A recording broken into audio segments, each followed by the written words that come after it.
Welcome back to the deep dive. If you need a shortcut to being well informed, you've definitely come to the right place.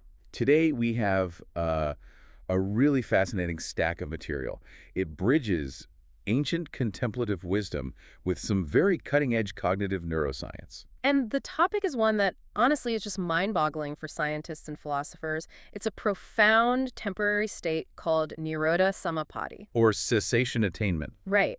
And when we talk about this state, the claims, they're almost unbelievable. We're going to deep dive into sources that document expert meditators who can intentionally generate, well, a complete temporary absence of consciousness. Yeah, and we're talking about being fully unresponsive, potentially for days. Some of the historical accounts claim up to 7 days. No food, no water, no excretion. It's like a state of absolute biological pause. Practitioners describe it as a total cut in the stream of awareness. So it's something even beyond, that state of pure non-reactive consciousness. So our mission today is to take these extraordinary, almost anecdotal claims and really test them against what is probably the most sophisticated model of the mind we have right now. The predictive processing framework. Exactly. So the central question we're tackling is, it's fundamental.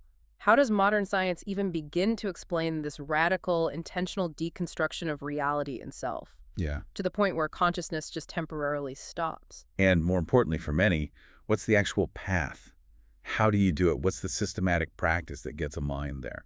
Okay, so where do we even start with that? Well, to answer that, we have to start at the bedrock of how your brain works. And under this predictive processing view, the brain is fundamentally a hierarchical prediction machine. Okay, not a sponge just soaking things up. It's a prediction machine. Not at all. It's not passively reacting to the world. It's constantly generating and then refining this internal generative model of the world and, crucially, of itself. And the goal of all this constant generation is to minimize surprise, isn't it? To minimize what they call prediction error. Precisely. That drive is called active inference. Think of the brain like a huge, constantly running corporation. Okay. The ultimate goal is just survival and growth. And mathematically, minimizing prediction error, especially over the long term, that's the same as minimizing uncertainty. It ensures the organism keeps a stable and accurate model so it can keep existing. It has to know what's coming next to stay alive. I Exactly. like that corporation analogy. So in this company, who's the CEO and who's down on the factory floor? That's the hierarchy. The lower levels, that's your factory floor. Hmm. They process the concrete sensory data, the sights, the sounds, the feelings of right here, right now. Okay. But the higher levels, the executive suite, they encode abstract, conceptual information. This is where your long-term planning happens, your thinking, your memory, and the construction of all these complex what-if scenarios. So if I do X, Y might happen. That whole process. That's it. Okay, let's unpack how this framework explains who you are. If I'm just this predictive system trying to minimize error, why do I feel like a coherent person with a past and a future? Because the self is not a single permanent thing. It's a construction. It's a really necessary part of that high-level executive suite. You need it for something. You do. You need a self-model built from all your past experience just to predict the sensory outcomes of your future actions. You have Yeah. to model having a body that can pick up this coffee cup to actually, pick it up successfully. That still sounds deeply counterintuitive. I mean, if the self is just a prediction, why does the emotional pain of, say, grief or intense attachment to something, why does that feel so utterly real, so non-negotiable? That model feels robust enough to really hurt us. That's because the emotional systems are tied to the precision assigned to those high-level predictions. Think of it like certainty or confidence. If your high-level model predicts, I need this relationship to be happy, and that relationship breaks, the resulting prediction error is massive. The system then assigns a very high precision or weight to the feeling of pain, and it demands immediate action to fix it. So meditation is the work of turning down the volume or the precision on those big narrative predictions. Exactly. And our sources show this deconstruction happens in clear, identifiable stages. The contemplative path systematically dismantles this self-model layer by layer, starting from the most abstract. What are the layers? Well, we can identify 4. The first and the thickest layer is the narrative self. This is the CEO, the one concerned with your life story, your long-term goals, all the complex stories you tell yourself about who you are. And the goal of early practice is to soften that narrative. Right. Then beneath that, you find the embodied or experiencing self. Once that narrative chatter quiets down, you're left with just the immediate reality. pure sensing in the now. It's just the body, immediate sensations. Okay. Then, subtler still, you find the witness or pure consciousness, that quiet sense of just observing experience without judging it. It's the feeling that I am here watching. The silent observer. And finally, the deconstruction can go even further to the fourth stage, cessation, nothingness itself. This brings us right to the how, this traditional path. It aligns perfectly with the science, with the PP model's description of just progressively reducing abstraction. It's a method for systematically pruning the counterfactual tree. Reducing the brain's tendency to just run all these complex simulations about the future. It's a very sustained, precise process of letting go of predictive processes, and it moves through 3 core stages of practice. This is really the recipe for deconstruction. So the first step is focused attention, or FA. We know this as shamatha, right? Stabilizing attention on an object, usually the breath. What is that actually doing in the brain? Computationally, what you're doing is intentionally upweighting the precision of that focused object, the breath. You're telling your brain this is the most important thing right now. Exactly. By making the breath incredibly important, you are, at the same time, downweighting the precision of predictions that are higher up in the hierarchy. So, my thoughts. Your thoughts, yes. So if a thought about next week's meeting just pops up, because you've assigned such high precision to the feeling of the breath, the meeting thought is computationally ignored. It loses its subjective realness. You're not fighting the thoughts, you're just starving them of attention. Precise. Now, once the system gets really stable and concentrated, the practice shifts dramatically, and you move to open monitoring, or OM. And this is a very counterintuitive step. Why is it counterintuitive? Because in FA, you're so intensely focused. In OM, you relax that focus. Instead, you treat all arising signals, every thought, every emotion, every sensation, non-preferentially.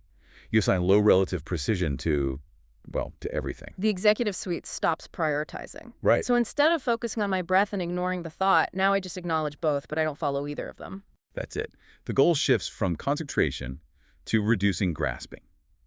You stay in this restful, alert state where you just quickly let arising experiences, which are all just predictions, go without confirming them or elaborating on them. Which brings you closer and closer to just the raw present moment. And that systematic reduction of what we call temporal thickness, moving away from past and future, brings us to the next stage, non-dual meditation, or ND. This is the deepest step right before cessation. What's the target here? The aim of ND is to dissolve the last, most basic assumption the brain makes, the subject-object dichotomy, the split. So even in that witness state, there's still a subtle feeling that I am observing this experience. Exactly. There's an I and a this. Non-dual practice targets that subtle I.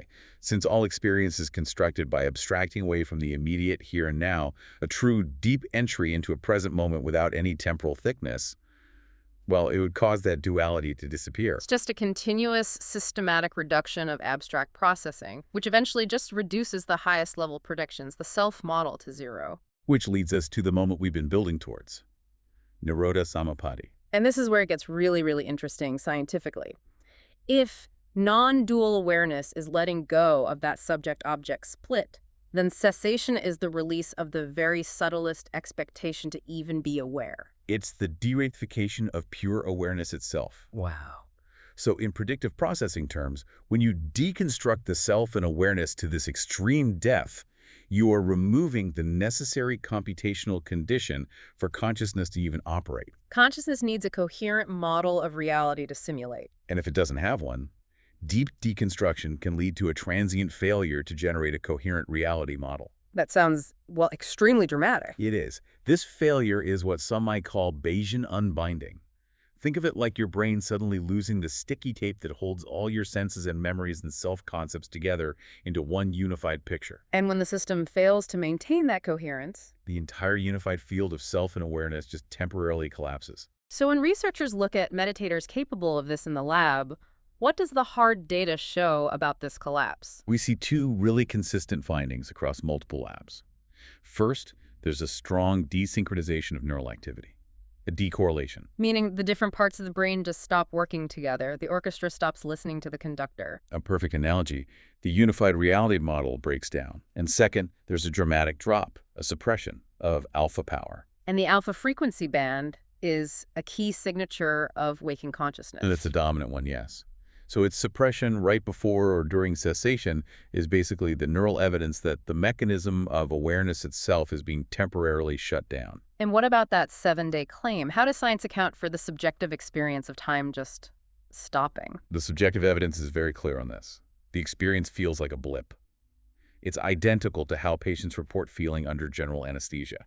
It's impossible to tell the difference between 1 second and 7 days because the brain's monitoring of time is gone. Time, just like the self, is another abstract, constructed prediction. And if the system stops running that prediction, time ceases to exist for you. And yet, we have that fascinating data point of one expert meditator who was able to accurately time his emergence from a 90-minute cessation. Yes.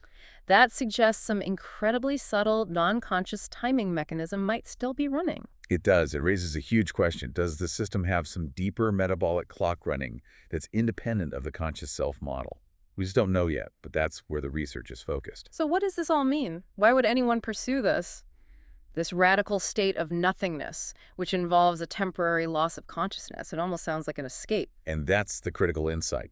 The cessation is not the ultimate goal. It's the reset mechanism. The profound value is in the realization that follows when you reemerge. Like rebooting a computer. A bit like that. We know that deep insights, those aha moments that fundamentally change your perspective, they can be understood as fact-free learning. You're clearing the mind's internal board so that it can see the truth of its own programming. Exactly. This deep deconstruction lets the system have novel insights about how the mind works that are just inaccessible when you're identified with the rigid narrative self or even the pure witness. When the system restarts, it sees the process of its own construction happening in real time. And what is the content of that realization? What does it feel like? The essential quality that follows is freedom. It's a sense that the system frees itself from clinging, from friction. The experience reveals the groundlessness or the emptiness, the shunya of all phenomena. It shows you from experience that awareness itself is a constructed thing. Even the pure witness state, yes. That Right. too is a construction built on causes and conditions. That realization that everything is constructed and therefore groundless, that must just tremendously reduce suffering in one's actual life. It does. When you stop believing that your self-model is some permanent, fixed thing, the internal friction just dramatically decreases. You see that your viewpoints are just past conditioning that your brain assigned high precision to. And it changes how you see others. Absolutely. Seeing the constructed nature of the self dissolves the boundary between self and other. And that spontaneously leads to this increase in boundless care and compassion, because the suffering out there in the world is no longer perceived as separate from your own system. So this whole journey from the complex narrative self through these disciplined stages of practice all the way to the collapse of consciousness and back, it's a radical path of reduction. It's the intelligent system dismantling its own models of reality, time, and self one layer at a time. And it's so important to reiterate that this process is ultimately about seeing the constructed, dependent nature of reality. It's not about escaping it. The insight is that everything is interdependently arising. So, for you who are listening, consider this provocative thought as you go about your day, navigating the world built by your own predictive brain. If you follow this systematic path of deconstruction to its logical experiential end, if you trace the constructed self all the way to cessation, the realization is that there is literally nowhere to stand and nothing to hold on to. Not even consciousness.